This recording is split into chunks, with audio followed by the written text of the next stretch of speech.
What's going on, everybody? This is Randall Barnes, the founder of HBCU Pulse and the host of HBCU Pulse Radio, in the building for another special edition of the show on today, where we are talking about week 7 of the HBCU football season, and we're looking ahead at week 8. The football season is almost over. Like it really sped through. Now it's homecoming. Arielle's North Carolina A&T homecoming. I got Arielle Kilgore in the building. How you doing today? Like it's homecoming. How you feeling? It's homecoming. Listen, I've bought every party ticket that I could find. I leave Friday at 5 a.m. It's gonna be a good time. I'm excited to be back on campus. Like, especially being an alum that I don't live in North Carolina. Like, I'm from Georgia, so always going back, seeing people, seeing the way the college has grown. Unfortunately, watching my team be my team and just connecting with everybody. I'm mostly excited for that. I mean, it's a good time, and we got Hampton in the building, and it's also Clark's homecoming. My sisters have been turned, so it's just good vibes around here, all together. Hey, I feel that. I feel that. Hopefully, North Carolina A&T can make you happy on Saturday. I doubt it, But listen, the tail got to be fun, and for the students, that carnival looked fun. You know what I'm saying? A&T had a whole carnival, but They did that my freshman year, and the year they were supposed to bring it back was 2020. But obviously COVID. So I'm just like, these kids are just getting everything that was stolen from us. And I'm a bit upset. And then tomorrow's their A&T's whole homecoming is backwards. Tomorrow's their gospel concert. So there's no events of going out of the homecoming weekend. So the homecoming ends on Saturday. So it's it's a little backwards. I'm not used to this, but I'm just there for vibes. That's all that matters. That's all that matters. Hey, listen, like the gospel concert be lit, like, and y'all got artists. Like y'all don't have to bring the local church choir. You know what I'm saying? Y'all got artists. Jesus is gonna touch you wherever you are. You feel me? So we go. It's straight. We good. But sometimes I want to hear Kurt Franklin, Arielle. Like sometimes I want to hear Ty Tribbett. I don't want to hear the local gospel choir. We hear them on Sunday. You can go listen to him on Glorilla's new album. That was tough. Glorious, and you'll get there. That was tough. Listen, Glorilla album of the year. It's between her and Megan to me. Album of the year. So, and Rain on Me was that was tough. That was tough for sure. But let's talk about something else that was tough. Norfolk State's win-loss record is very tough right now. I'll tell you that much, because that was your game of the week. Norfolk State, they hung in there. I will give them that. They hung in there, but they ultimately lost to Towson. So want to get your thoughts on it, as that was your game of the week. What are you thinking about Norfolk in this game, and what were your just overall thoughts on this game? Well, I have a mixed bag of feelings. Towson being the CAA, they play a little bit of tougher competition, and then they just pulled an upstate from William and Mary. So that momentum, I think, carried them into the game. But watching them play against Norfolk State, to me, they made Norfolk State look like the better team. And Towson was kind of playing down to their level. So when you look at these two teams, both of them did okay jobs. But to me, in this case, Norfolk State had a moral victory, even though they lost 23-28. Not bad in what they come. It was just Sean through those really needed 2 touchdown passes and adding on to that 2-point conversion. That's what really got them. But then you look at Norfolk State going into the first quarter, they answer back with a touchdown within the first 13 minutes of the game. Kevon King goes over 30 yards. He was having an amazing game, scored 2 of those rushing touchdowns that they had. So congratulations to him, even though they did lose. But in the third quarter, Norfolk also had an interception, one of the 2 interceptions that Sean had threw for Townsend, but they just couldn't capitalize off of that. And to me, when I was watching this game and looking at Norfolk State, they looked kind of lackadaisical. There wasn't any pressure that was coming on Sean, that was coming on the quarterback, and there definitely wasn't enough coverage when it came to passing, which they had a crazy amount, over 700 yards. Both teams combined when it came to passing. Not a lot of running back, not a lot of running room that went on around there. But let me tell you, both of these quarterbacks had an arm. But wasn't much coverage. They seemed really lazy when it came to trying to stop all the pass rushes that were going on, trying to man on man coverage. It just seemed like they were everywhere and really wasn't trying. At the same time, their defense was holding it down and making sure they didn't score as much, forcing about 3 field goals from Townsend. But other than that, your defense cannot do everything. You have to score on the other side. And that was some of the things that I saw that lack. Sean Brown for Townsend, 25 over 43, 306 yards, even with the 3 interceptions, still having a good arm. But then you look at Vincent Berry, 16 out of 31. To me, you're not passing enough. To me, you're not doing enough on the field. Make sure that your team is staying in the game. 221 yards, only 1 touchdown. Like I said, most of their touchdowns came from rushing, which was from Kevon King. Together, Townsend had over 456 yards passing. And you look at Norfolk State, 361 by the end of the game. Like I said in the beginning, when I'm looking at Townsend, they did play a really good game. They did what they had to do. They came and they beat Norfolk State, even though this is a non-conference game. But there were some things that I feel like, Norfolk State is really weak when it comes to passing, really weak when it comes to get into the red zone. There were some times that they were stopped and they had to punt. But they're a better team where they shouldn't even have made it that far. They're a better team where Norfolk should have been that close. This game shouldn't have been as close as it was. And I think Townsend may have just thought that Norfolk State was going to be really easy. And that's why I said that Norfolk State, they didn't do bad even though they lost, but they still did look good. You saw an improvement on what it looked like applying pressure as a defense. He has some star moments, like I said, with Kevon King and his rushing touchdowns. Those offensive plays that you look at, you're like, okay, well, maybe we could go into next week and get a win. And I think being Townsend is in the CAA and they are playing that tougher competition and being this close to Townsend, I think, like I said, this is a more victory for Norfolk State. It wasn't a bad game that I was watching, both critiques on both sides, but it was a pretty solid game for the MEAC that I had for the past couple of weeks. These MEAC games have just been, I'm ready for November. I'm ready to see what's going on. I'm ready for Central to have their homecoming, for everybody else to have these one-on-ones that are really going to get into in-conference play. Norfolk State is, to me, is not going to see the top of the MEAC as we come into progression with South Carolina State, who could be a game away for almost touching North Carolina Central. But this was a good game if you're looking for what we can take into next year or what we can take into next game as what Norfolk State could look like. Yeah, I think that's a great breakdown. Listen, I'll tell you what they can take in the next year. I need for Dawson Knowles to polish his resume. I'm telling you, I like Dawson. I like Dawson Knowles. I really do. But this ain't gonna do it. This ain't gonna do it. They gotta do some stuff in conference. They already lost to North Carolina Central. I just don't know. They play Howard next. I mean, Howard, I don't think they've looked all that great, to be 100% honest.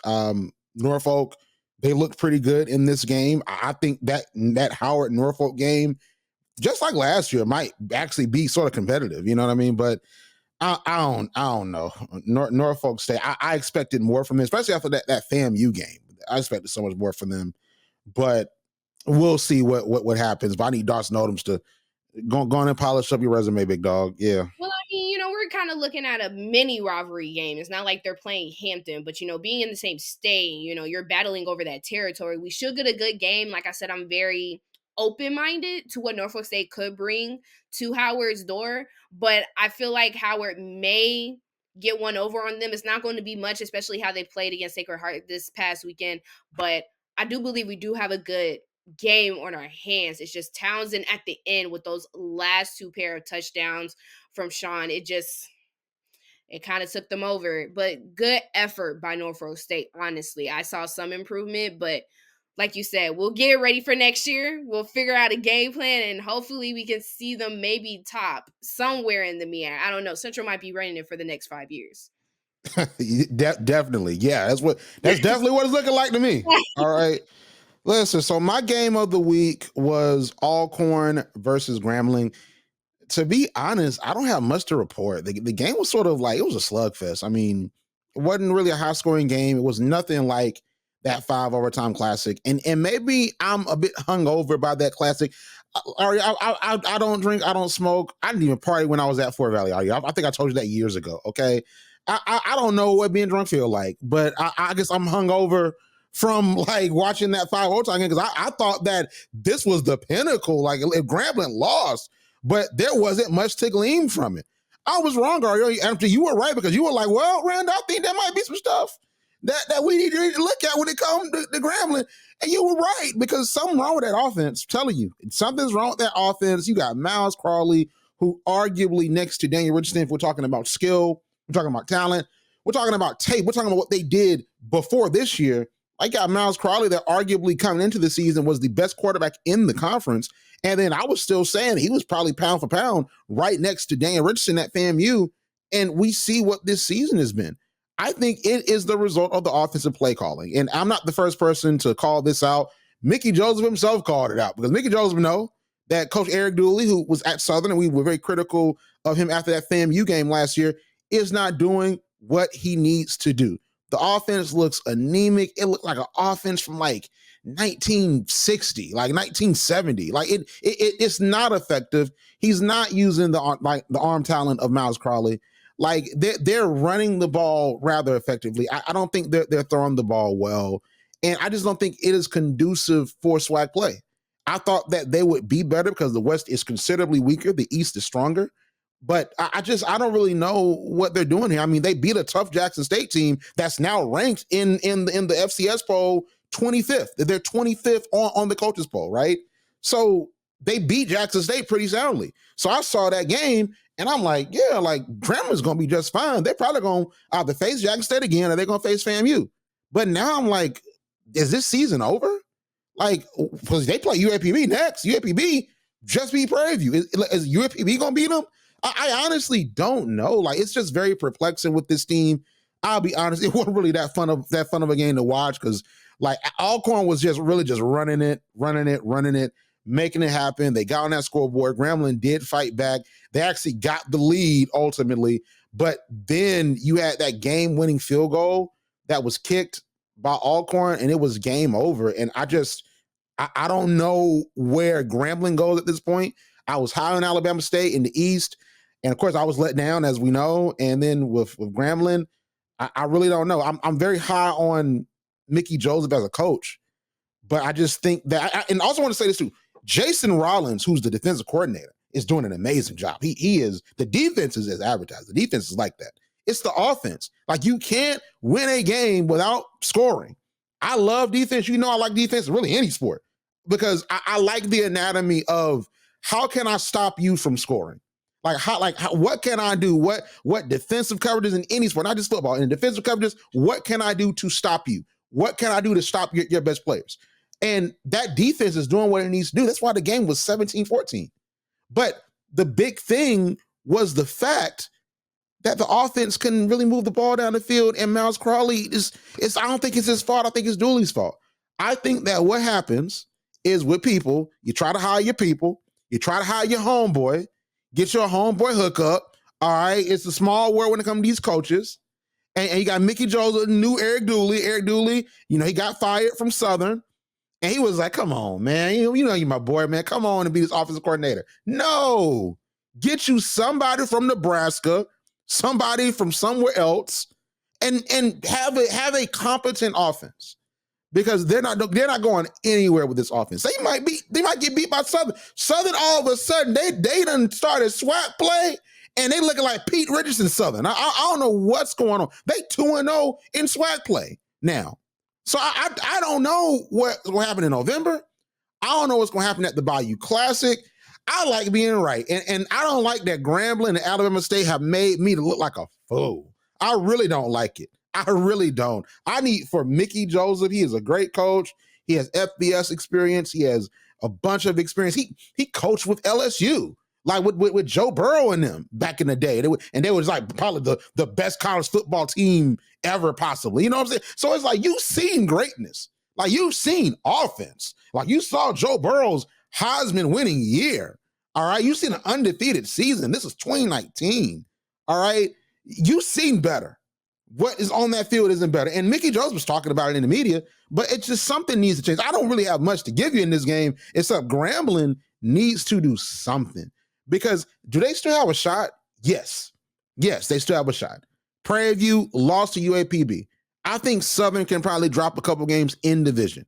I think that Grambling still has a tremendous shot. Alcorn is right there too. And then Southern and Alcorn play this week, and it's Southern's homecoming. So Alcorn's going to come in there. They want to really take control. So you knock off Grambling, you knock off Southern, and Alcorn is sitting there looking real pretty as we move into November.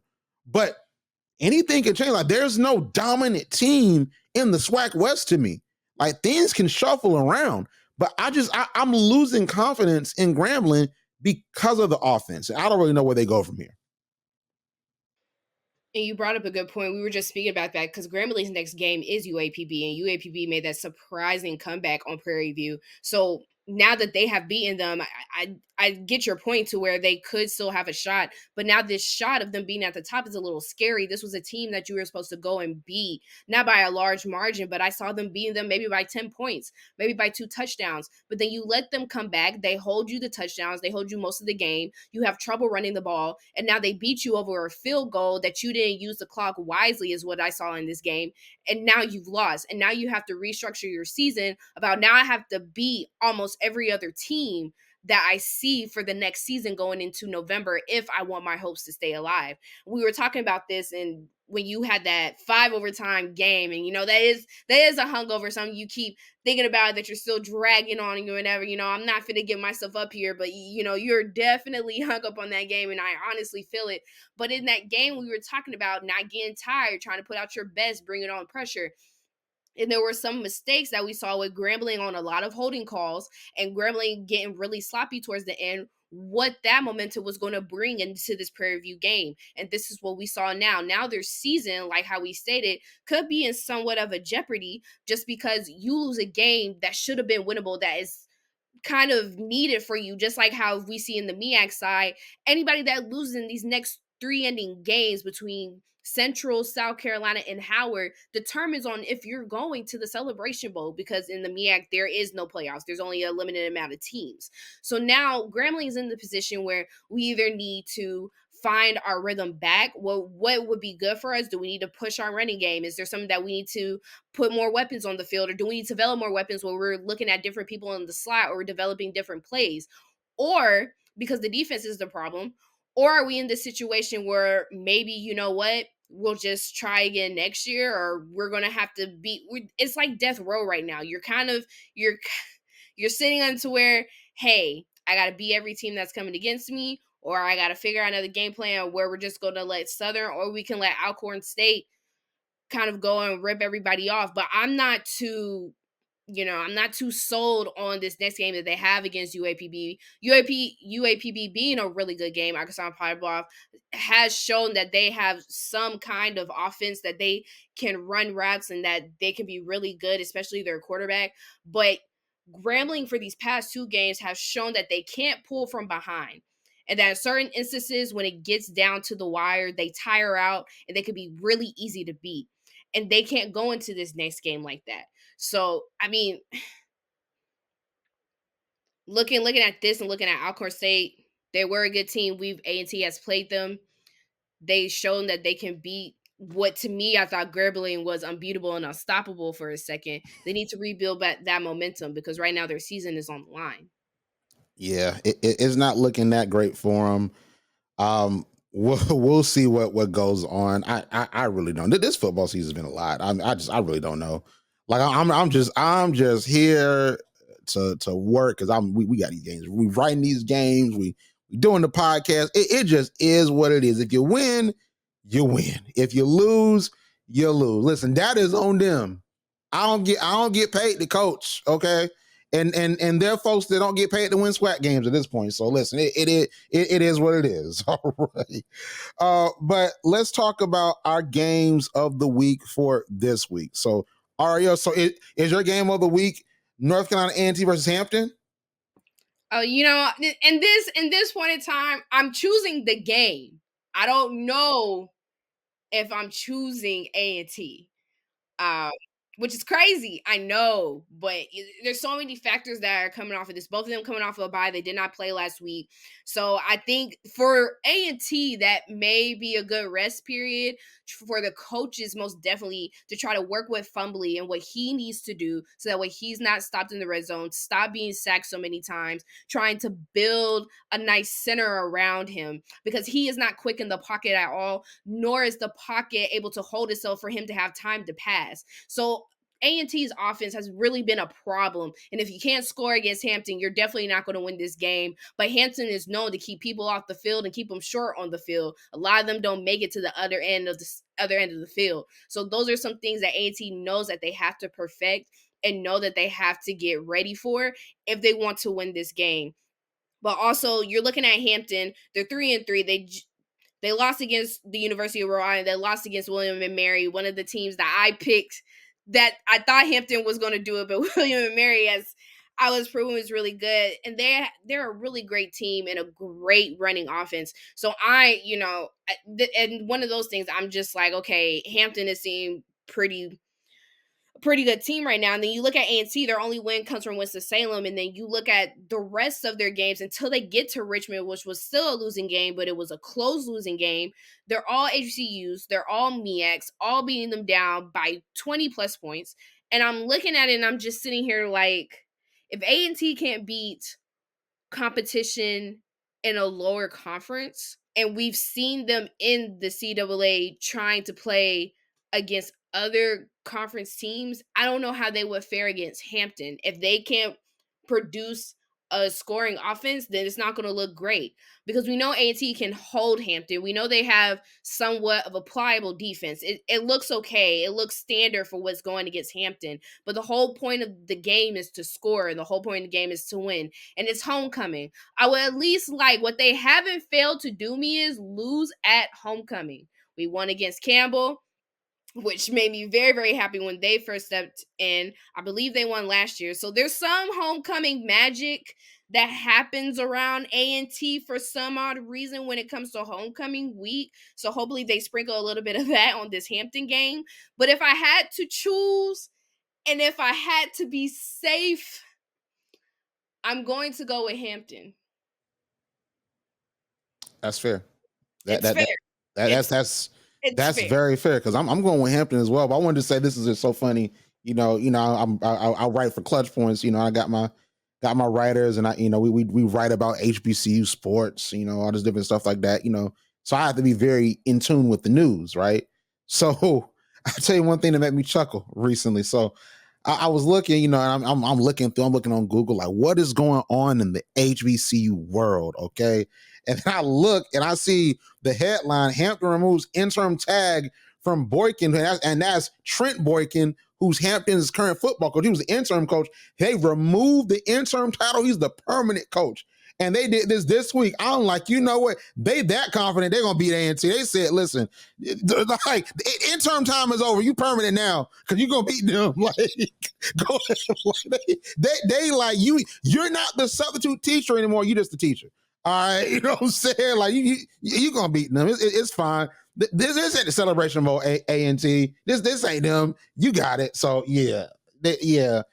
Hampton gonna win this game. They gonna win this game. It's gonna be sad. I'm not. It's not gonna be sad for you because you go to A&T. You got an A&T degree. Okay, that's not sad for you. All right, but listen, it's all good. You gonna be lit. It's gonna be exciting.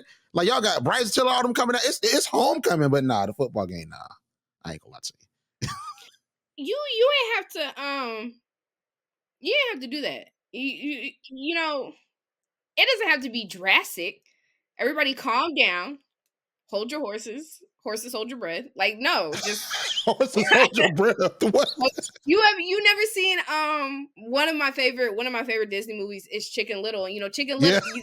Perfect analogy. A&T is Chicken Little. This man has sucked all his life. Nobody believes him. He made a big disaster. He is literally the epitome of a problem child. Everybody hates him. Then he comes up to bat. A&T is about to come up to bat, and he's the only person on the team. And they're like, he's not gonna make it. and the umpire, he hits it, he runs around, he finally gets to home base, but they have the dust off home base, like A&T is about to dust off, whatever. And the umpire was like, everybody hold your horses and hold your breath. They end up winning. Now, if A&T can fulfill this analogy and end up winning and being the underdog, I would be great. But like I said, I'm staying with my safe pick, and I'm choosing Hampton. Roundabout analogy. Roundabout. And I get the analogy. But see, the thing about it is that Fort Valley is on the docket for us this week. So I know you're gonna get me back. I already know. You gonna say something. So but just know, like Sean Gibbs got more opportunity to win than whoever's coaching for A&T now at this point. Like I'm telling you. Like Sean Gibbs beat Barry more, like faster than A&T beats Hampton. I know that. Yeah, you know it too. Because Sean Gibbs, I'm telling you, what I will say is this about A&T. I need Fort Valley to chill out this week, okay? Because Sean Gibbs might be back in a Carolina next year if Fort Valley keep doing good. Like we might be talking a lot about Sean Gibbs in relation to A&T, in my opinion, if they do good this weekend. I don't know. I can't wait for South Carolina to come and Bulldog stump y'all. Talking all this mess about my A&T. Give your game. Get off my team. Give your game. Bulldog stomp. And I'm just visualizing the Bulldog stomping. Like, that's crazy. You know what I'm saying? But my game of the week is FAMU versus Jackson State. Probably at this point, the game of the year. Fell at a very interesting time because we know that FAMU and Jackson State are no longer in the Orange Blossom Classic. So this is the first time since they entered into the Orange Blossom Classic and since FAMU entered the SWAC that they're playing a home and home series, and they're actually going to be in Jackson, Mississippi. So that's going to be interesting. The vibe is going to be electric. It has been a rivalry that has been brewing between Jackson State and FAMU. So it's going to be incredibly interesting. They're both ranked in the coaches poll for the FCS, and North Carolina Central is also ranked, the third HBCU that's ranked.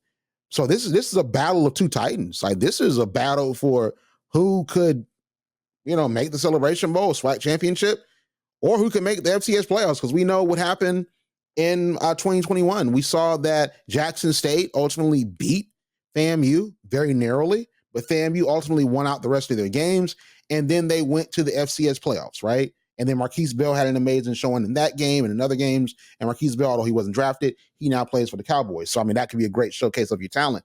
I know Jackson State is probably a little bit checkered for them because of the fact that they did lose to Grambling. But who knows? I mean, there's two lost teams that make it to the FCS playoffs. I mean, I know they go off strength of schedule, so it might be a long shot if they were to lose this game. But, I mean, they're ranked now. They're 25th. So, I mean, this could be something that could really shake up the FCS landscape. I think you have a Jackson State team that's very disciplined. I always was very high on TC Taylor. I think that they made the right hire. I know that, for example, I heard that Ed Reed, at least I heard from Ed Reed that he was up for the job. I mean, we don't know that's true or not. But I think they made the right hire. I think you have someone in TC Taylor that proved at several different stops, including North Carolina Central, that he's an amazing coach. He's a great developer of players, and developer of men, developer of talent. And I think that we're seeing that in this second year because the shadow of Deion Sanders isn't really there anymore. Like, he's really building his own identity. And I think last year was great for them. I mean, to end off the season 7-4, and even with the loss to Grambling, I still think that they're building a really great resume and a really great team. And FAMU is just being FAMU. Like, they've been dominant since 2018. And they came into the SWAC and they've not lost a SWAC game yet. Outside of to Jackson State, they lost to Jackson State and Deion Sanders, but that's the insane stat. You take out those Jackson State games, they have not lost to a SWAC team. They've not lost to a SWAC team. So I think that that's incredibly interesting because now you're putting that on the line against the Jackson State team that definitely wants to get back to the SWAC championship, that definitely wants to get back to the Celebration Bowl, because that'll validate that, hey, we can be good without Deion Sanders. And I know that's not the prevailing narrative, but I think that's something that's interesting when it comes to this matchup. Daniel Richardson against a pretty good defense, threw 2 interceptions. There were some questionable deep passes I thought were sort of unnecessary in that Alabama State FAMU game. He really tries it, and I appreciate the confidence, but And I'm not a quarterback. I'm not. But some of those passes, I'm like, come on, man. Because it was one pass he threw. I'm like, I'm not a quarterback. I'm more of a basketball fan. But that was double coverage. Like that was double coverage. Like it was double coverage, like ahead of the guy. I'm like, what? Like, what is that? You know what I mean? So like, hopefully he don't do that. I'm picking FAMU. Okay, like I think that FAMU is going to continue their run of dominance, but I think that this is going to be a good game. People say, "Whoa, rivalries are historic. You don't just become rivals." FAMU and Jackson State are rivals. They're division rivals. No, they're not just divisional rivals. They are rivals. We saw a rivalry brew in the Orange Blossom Classic. From 2021 on, they be going back and forth on Twitter, like the fans. Like, this is a huge game. It got moved from ESPN Plus to TV. And for some people, I don't know if that's a good thing, because some folks don't have ESPNU. So maybe they shouldn't have moved up at this point. But it's a compliment. Like, hey, we're going to move y'all to TV because this is how good y'all's game is. So I'm picking FAMU. I think Jackson State is going to do well, and they can win. I think they could win. But I think FAMU ultimately is gonna eke this one out in a very close game, just like the South Carolina State game, and just like the Norfolk State game. Just a off-topic shot here. Congratulations to Bell. That's amazing to hear. But I don't know if being on the Cowboys is, doing anything. He's making money, so hey, he's making money. So that's all that matters. He's making money, and it ain't his fault. It's not his fault. The defense gave up like 47 points, but he ain't a defensive back. He doing what he need to do. Like, listen, it's the rest of them. It is what it is. We'll go talk to Coach and everybody else in a minute. But shout out to him. Is just hey, if he wants to see a winning team, he can come to the NFC South real quick, see who's number one right now. And he'll be seeing the Falcons soon too. That's the crazy part about it. Very, very soon. So I know that's actually one of the highest rated games, but also the most expensive game of our season, which to me is weird. I really thought it would have been the Saints, but it is what it is. Derek Carr sucks, by the way. Still not over that man. Still not over that man. If y'all know from our old NFL days, I am not a huge Derek Carr fan. But she got smoked with Derek Carr, y'all, and now he's a Saint. Like that made it worse because she like Arielle had Derek Carr just for being in the NFL, but then but now he's a Saint and she's a Falcons fan. It's smoke. Like when Arielle looked at her ESPN app or her Clutch Points app, okay, if she saw Derek Carr side with the Saints, she said yes. You know what I'm saying? And it wasn't because she was happy. She was like, I can double hate him now. It was the win felt even better. It made sense. But listen, elephant in the room, of course, we're all prayers to all of Florida. Hurricane Milton, thank God, came down to a category 3, and reviving off of that. Florida A&M doing really, really well, playing off of that, playing with all the turmoil that is going on down there. So, of course, besides that, I know that they are still persevering, going to be a great team. We have been on this rivalry and love this rivalry so much, to literally the 1-point games to the 3-point games. We know that these games are going to be close, and to me, it's probably one of the best games that we have to look forward to each season, because we know both of these teams are going to play. Personally, to me, I feel like FAMU is a little bit more cohesive, and to me, I think Dale Richardson is the better quarterback to me than from Jackson State. And Jackson State, to me, is just, I can't fully go with them just because they have certain games where I feel like it should have been blowouts, or they have too many fouls called. Some of the games can be iffy. One week they play really, really well. The next week it's just like, what is going on? Sometimes they barely win games. Sometimes they lose games.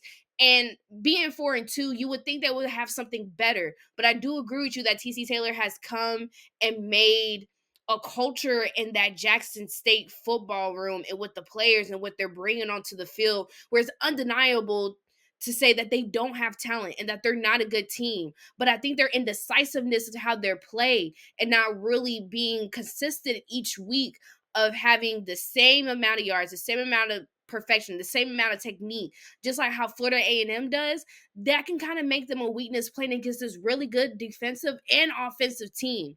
Daniel Richardson, to me, I love that he takes those shots down the field. And to your point, when he threw it over coverage, that just means the receiver needs to be where he needs to be. Now, not saying that that throw wasn't all his fault, but maybe if he just would have backed it up maybe like 2 centimeters or so, I know he could have caught it in double coverage. They've done it before in one of their games. So I love that he takes those shots on the field. I love that he's confident in it. And I love that Florida A&M keeps a quarterback that is a dual threat. We're going to see Daniel Richardson running all around this field. And I'm excited for that. This game is going to be great, but I feel like Florida A&M has a little bit more of the edge. So I'm with you. I see the Rattlers coming out on top against Jackson State.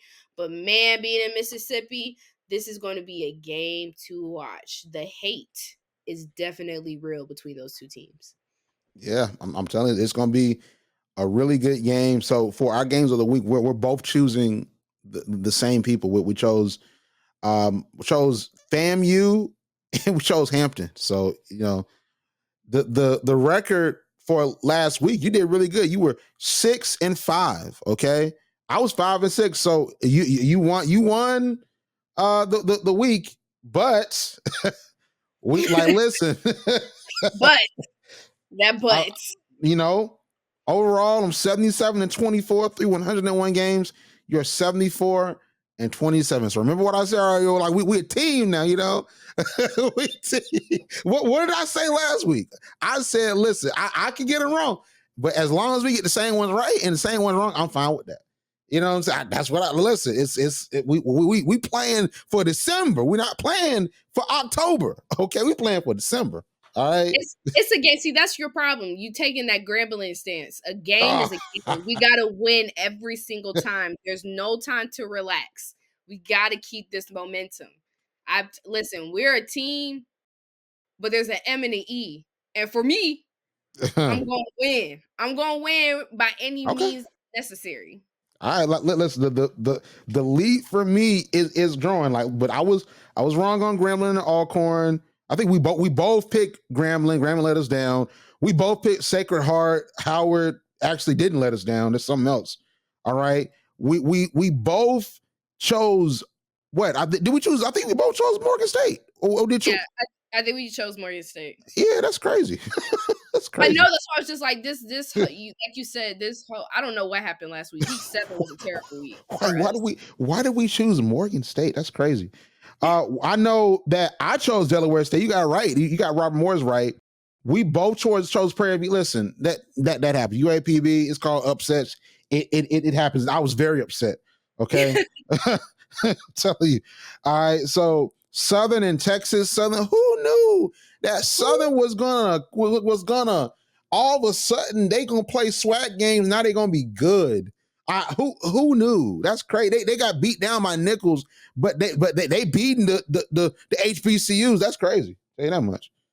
I just listen. Last week 7. I mean, thanks for proving us wrong, but like destroyed our picks. Like nobody did what they were supposed to do last week.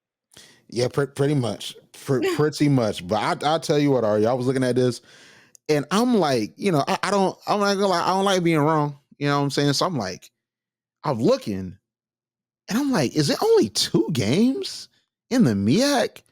And I'm like, nah, that can't be right. That can't be right. I'm looking on ESPN.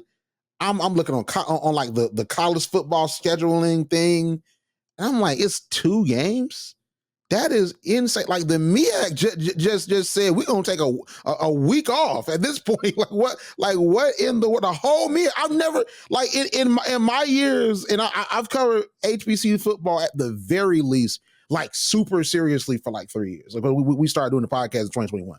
So I've not seen this before. I mean, there have been alternating bye weeks, but everybody's like, listen, week 8, we taking a break. I'm like, that is crazy. So it's only 2 MEAC games. That means that there are really only a few games that we have. So that means the sample size gets smaller. So that means that we can, get them right. We can get them wrong, and it's going to hit even harder. Okay. So we're going to start with this one. All right. Fort Valley State University, my HBCU. is playing South Carolina State. Okay, got a Fort Valley that's looking really good. They won a very high scoring homecoming game on last week. They're looking good as far as in conference. They lost to Clark Atlanta to start the year in another high scoring affair, but they're still in the position for the SIAC title picture. Got Kelvin Durham, amazing quarterback. You got Brandon Marshall, who is actually out of Mercer. He came over to Fort Valley. He has been a dynamo at running back. We know Sean Gibbs is a former running back himself, was running back coach at North Carolina A&T during those Celebration Bowl years. So very talented team, offense and defense. We need some help on the secondary. That defensive front is looking really good, but that secondary can definitely be tested. And we also have a Sean Gibbs that in his years at Fort Valley, when Chennis Berry was the man at Benedict, Benedict used to beat us down. Benedict used to beat us, even on ESPN. Benedict used to beat us to sleep, and we normally beat Benedict pretty badly. So I'll give my pick first because I gave that breakdown. I'm going to choose South Carolina State just because of the fact that I think that that's the logical choice. But I will say this before I toss to you, Arielle. I won't be shocked if Fort Valley won. I think that this one can be won. Looking at what I see from Fort Valley, I wouldn't be surprised if just Benedict, or not Benedict, but Berry does a Benedict thing and blows us out. But I honestly think that this game can be won. I'm just not picking it because I got to be careful with my picks. Valid. I'll let you have that. I'm definitely choosing South Carolina State. Even though this isn't a conference game for either of them, Chennis Berry and what he has done this complete season, turning South Carolina State, who was last in the MEAC last year, who is now contending to maybe possibly be in the Celebration Bowl. Their whole turnaround has been absolutely amazing since he succeeded. And I can't deny him the victories that he's had and what he's going to do. I definitely believe that this is a winnable game. Now, I'm with you. I wouldn't be upset if Fort Valley did come and prove to be competition to South Carolina State because they are good. But the thing is with South Carolina State, they have a really, really great running back room. And what people haven't really been talking about is that special teams. Special teams has been really, really great for South Carolina State. When it comes to punt returns and when it comes to kick returns, they have been really, really well. Everybody speaks about the defense and everybody speaks about, having a really great running backs that have been developed through Barry. But that special teams has really been saving them some of the games that when they're playing these close teams and they have these really close scores. Special team really steps in and helps capitalize off of that. So when we look at this game, I really want you to pay attention to what they're doing on that end. But my vote is for South Carolina State. Yeah, I feel that. I thought you go in on Fort Valley. I thought you go in. No, Chennis Berry gonna do that for me. He's gonna do it for you. I don't have, Hilarious. I mean, but the thing about this, there's a story going to this game that people might not really realize because I think you have a Sean Gibbs 0-2 against Chennis Berry. You have a Chennis Berry that I think that the reason why those Benedict teams were really good is because of the fact that that defensive line was so elite. And just even talking to coaches is that when you played Benedict, you didn't have to really worry about like the secondary. I talked to one coach and he said that we don't even know if the secondary was good. Because like you never deal with the secondary because your quarterback will be on his back before you can even throw it, or he'll be running for his life and he's throwing out of bounds. So it's like we don't even know if like the secondary is even good. I mean, you have a South Carolina State team that you have that the Benedict guys, plus you have a good offensive and defensive line that he sort of inherited. Then you have other very talented players on both sides of the ball that also he brought into the equation. I think that this is right for South Carolina State to win. And I just think that moving forward, like you said, I think that it's going to ultimately come down to South Carolina State and North Carolina Central. And I mean, I wouldn't be surprised if they don't beat North Carolina Central, if we look at South Carolina State as a playoff team. Let's not forget, they did beat the Citadel. Now, that's not like, oh my God, they beat North Dakota State. The Citadel, they ain't all that great. But that is an out-of-conference FCS victory. So all I'm saying is that, South Carolina State is going to be pretty good, but Fort Valley going to be good too, though. You know what I'm saying? we gonna be all right. You gonna see some fireworks when you get back from homecoming. All right, you gonna be like, oh wow, wait a minute, Kevin Durham threw for how many yards? Brandon Marshall rushed for how many yards on how many carries? Wow, you know what I'm saying? That's all. That's all I'm saying. That's all I'm saying. But this is actually a really good game here. I've been excited for this one since they announced it last year. Tennessee State versus Howard University at Howard's 100th homecoming. All right. So Arielle, who you picking for this one? Listen, I don't care if it was their 105th. I'm this, and when I saw this game, I've never been more like, I just felt a brewing of excitement because these teams going head to head is amazing. I think those would be great to add to Tennessee State resume as the teams that they beat. So if you didn't get my pick, I believe Tennessee State is going to topple Howard. I do think they have a bit of a challenge when it does come to Howard scoring offensively. Howard's just not going to let you bury them in the dirt.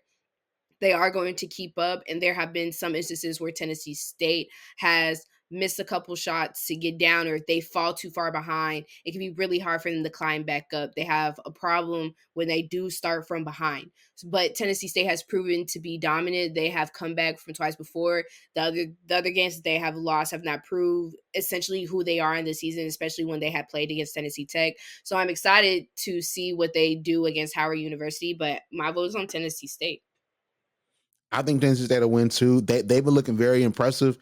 I still am very bullish on that offense. Honestly, I'm still very bullish, but I don't think they'll need to show it versus Howard. I really don't. I think that defense, like I said, you lose Monroe Beard, you lose Terrell Allen.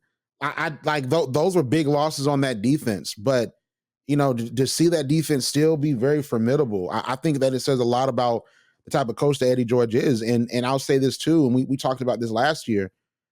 I think that this is why you give a coach time, you know, because I mean Eddie George was that first year or two didn't look all that great, you know, but you see him now deeper into his run, and like you have a team that is about to be foreseeably 5-2. You know what I'm saying? And that they have some in-conference wins over non-HBCUs. We can't just say, well, it's only because they're beating HBCUs. I mean, they're looking good all around the board. Howard, they put up a fight now. They do put up a fight, but I don't see Tennessee State losing this one. If they lose it, okay, but I do not see them losing this game at all. So we have no separation thus far. We are 4 games in, and we have no separation.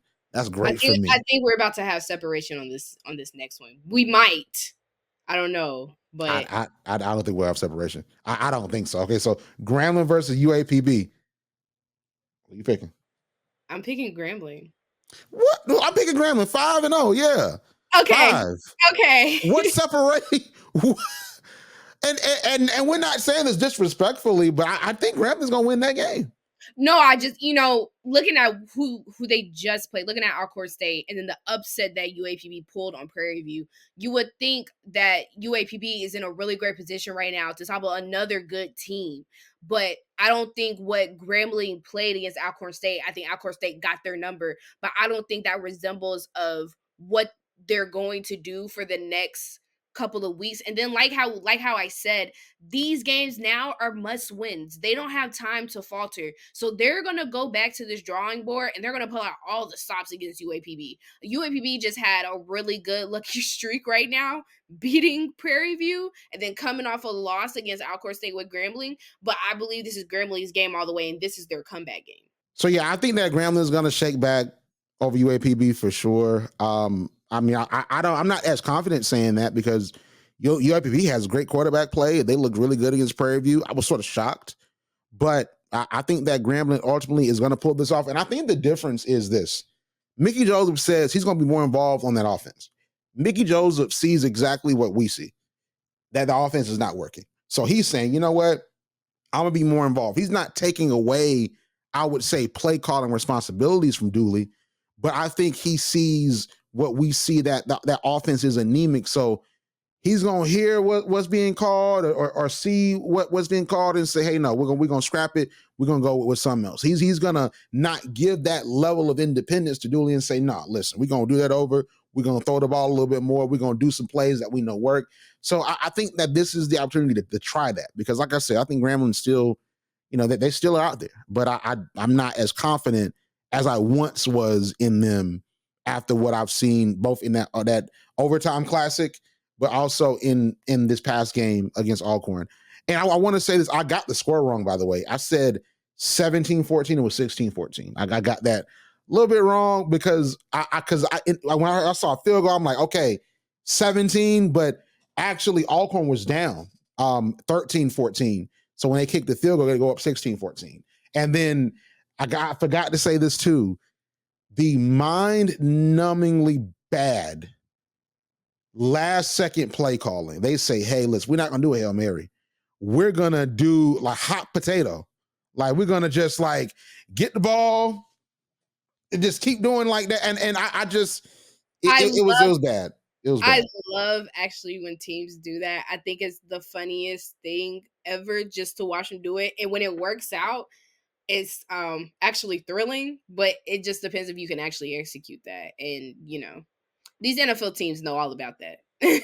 I'll tell you who didn't know about it. Wasn't that who was that? Was that the Titans that did that? Yes. That was because I was watching, because of course I was watching the Ravens. I was watching the Ravens beat the Commanders, and then they're like, yeah, let's go to the bonus coverage. I'm like, the bonus coverage? This is not a bonus. Like what the world? Like this is not. The Seahawks have tried it too, and it wasn't as successful. But all the teams, you gotta try it. You gotta try it at least once. See what you can pull. Yeah, I don't know. Randall's not feeling it, guys. I wasn't feeling it. It's like in that moment you throw a Hail Mary. But I just think that's the best. But what's going to really happen? Like throw the Hail Mary and see what happens. Like I just anyway. Like I just need to. I feel like the Hail Mary is such, like, in my opinion, like a play that's sort of low percentage, because people they know what you're gonna do, and then you're launching down the field. You're relying on your quarterback to have a strong arm, which Miles Crowley does. You throw it, then it's like, hey, it's just like the defenders are typically already in the end zone, so you got to jump up for it. Maybe if it gets tipped, you catch it, or it might be an interception. It's such, in my opinion, like a low percentage play, but it's the one thing you have outside of just kneeling and losing the game or doing what they did. So it's like, I'd rather do that and then have an actual chance to win the game than do what they did. But anyway. Bethune-Cookman versus Mississippi Valley State University. My God. Who you got? I don't know. You ever seen that TikTok's like, I don't know who to slap? Like, no, that's both of these teams are having terrible seasons, and it's it's just who are you going to pick? Like, who's worse than the other? If Bethune-Cookman doesn't make this a win, I'm going to be high key upset. This should be one win in the books for Bethune-Cookman. Or what are you thinking about? I think Bethune-Cookman, but Mississippi Valley looked actually surprisingly good against Alabama State until Alabama State seized control of that game. Like, they look pretty good, and I don't. And this might sound crazy, so I'm going to preface it by saying this: I'm very aware of the divisions I'm talking about. I don't think that Mississippi Valley is better than Clark Atlanta. I don't think that Mississippi is better than Teddy Keaton's Clark Atlanta with David Wright and all those guys. I think Clark Atlanta beats Mississippi Valley this week. And they're not playing Mississippi Valley. They're playing Miles, a tougher opponent than either Bethune or Mississippi Valley. So for that specific reason, I want to choose Bethune-Cookman, because I think that when you look at that game, that Clark Atlanta Bethune-Cookman game that we talked about, I think that you rely on the offensive philosophy and coaching in general of Teddy Keaton and his coordinators. Like, you rely on that, throw it around the field. We're not going to be deterred. We're proficient in passing. A David Wright that's incredibly talented. So that's going to win you the game. Here, I mean, I don't really know. I mean, I think it's going to be a really competitive game for what it's worth. But I mean, if Bethune-Cookman doesn't win this game, Raymond Woody, they need to call like Ed Reed to help him pack his stuff. Like, I'm telling you, like he's gone. If he don't win this game, I'm sorry. This is the game. I said it last week, and you said, well, I don't know if you get fired if you lose to Mississippi Valley. If he lose to Mississippi Valley after he already lost to Clark Atlanta, which they just swear up and down, well, D2 football is so bad. He is gone. They gonna do a Robert Saleh on him. I'm telling you, like he gonna find out through clutch points. He find like gonna wake up. Wait, what? I'm telling you, if he loses Mississippi Valley, I'm telling you what I'm right. I'm telling you, Bethune-Cookman head coach Raymond Woody and Bethune agree to part ways. He's fired. I'm telling you that wouldn't be pretty for him. I tell you that much. But this game here, last game, I think is very interesting. I think this might be where we part ways as far as our agreement. So Alcorn versus Southern. Who you got here? I have Alcorn. You have Alcorn? I do. Who do you have? Well, look. No. Why you got Alcorn? Why you got Alcorn? I need to know who you got first before I give my explanation. Who do you have? I got Alcorn. Really? Yeah. Okay. Why do you have Alcorn? Why did you think I was going to choose Southern? I don't know. That's crazy. Yo want to see my downfall so bad. Wants to see it so bad. It's cool. It's cool. Fun fact, because I would have never chosen them. If A&T was still in the MEAC, this is one of the teams that gave us problems every single year and almost beat us going to the Celebration Bowl in a year. But to me, Alcorn State just is a more put together team than Southern. Southern has shown some discrepancies when it does come to their offense and trying to put together points on the board. I don't see them as an efficient team right now, and I think there's a lot of things that they could build upon. Alcorn State being very lucky, being very blessed to beat Grambling in that really tough game. I think that is something to ride off of, and to see that the pressure that they held them to in the defense when it came to Grambling can be carried into Southern. I wouldn't see Southern winning this game, even though in this game it could determine really what the rest of the season for us would kind of look like. And if Southern pulls off this upset, that would be incredible. But I don't see that happening this year with that team. Yeah, I picked Alcorn because I like what I saw against Grambling a little bit. I think that I don't know what's going on with HBCU football in Division I this year. I really don't know. These teams just aren't good this year. I don't really know what to say. They're just not good. I mean, people talk about Division II so much, and this sort of been the same thing in Division II. But I mean, we've seen some good games. We see some tough teams. We see Johnson C. Smith is undefeated. Fort Valley's been doing really good. You know what I'm saying? Like we've seen good teams. Clark Atlanta has been defying expectations. But like for Division I football, a lot of these matchups are really bad, and it's bad because of how they played before. And I know that it looks bad because if you have like an Alcorn playing Vanderbilt, or you have these out of conference games, you have UAPB playing Arkansas and stuff like that, it looks really bad. But like even these in conference games, like 17, like what, 16, 17, 15, like outside of that Grambling Prairie View game, which we can argue is bad. Like, what can I really do with that? Like, I thought that's why it's hard to really pick. Like, and we've been right. Both of us have been right. Not like, oh, well, Randall didn't get no games right. He's just salty. No, we've been getting them right, but it's like, it's hard for me to say Southern gonna win because I still don't like Southern's offense, although they did win these past two games. Alcorn has looked surprisingly good against SWAC competition, and we thought this Grambling game would be tough for them because they play UAPB and Valley. So it's like I really don't know. I just need them to play better football. Like I don't know what was in the mix. Maybe it was Deion Sanders. I don't know, but it just seemed like 2021 and 2022 SWAC football was so much better and so much more. Even 2023, like if you're not FAMU or like Jackson State, they're playing this bad football right now. So I just really don't know. I really don't. So I'm gonna choose Alcorn just because I just feel like after what I saw on Saturday, that's the logical best pick. And also, you chose Alcorn, so I might as well. Listen, we all all 6. Mm-hmm. All 6 of our games are the same, so we're finna have a interesting weekend. At the very least, I know my lead is safe, so that's good. Hey, it is what it is at this point. You know what would be funny if we both go 6-0, and I know you'll still be upset. You be like, "Yeah, we went 6-0, but I'm still not in the league." Still not in the league. We'll try again. We'll try again. We're gonna have to invent games at this point. We got to invent teams. Like, honestly, like this is, what is going on with this HBCU schedule? We got to schedule it better. Like, what is this schedule? Like, what is this schedule? And why is like every team that's not like South Carolina State and Howard on a bye week this week? Has it happened before? Like, am I tripping already? Has it happened before? I haven't seen this, but maybe that's just how I don't know, man. The MEAC going MEAC. That's what they're going to do.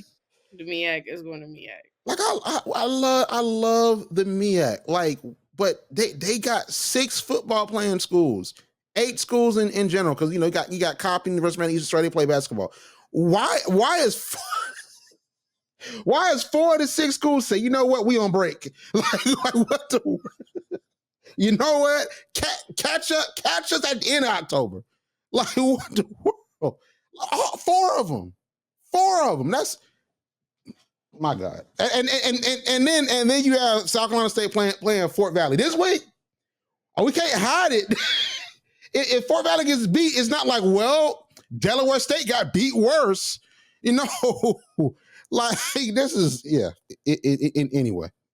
Anyway, Tennessee State.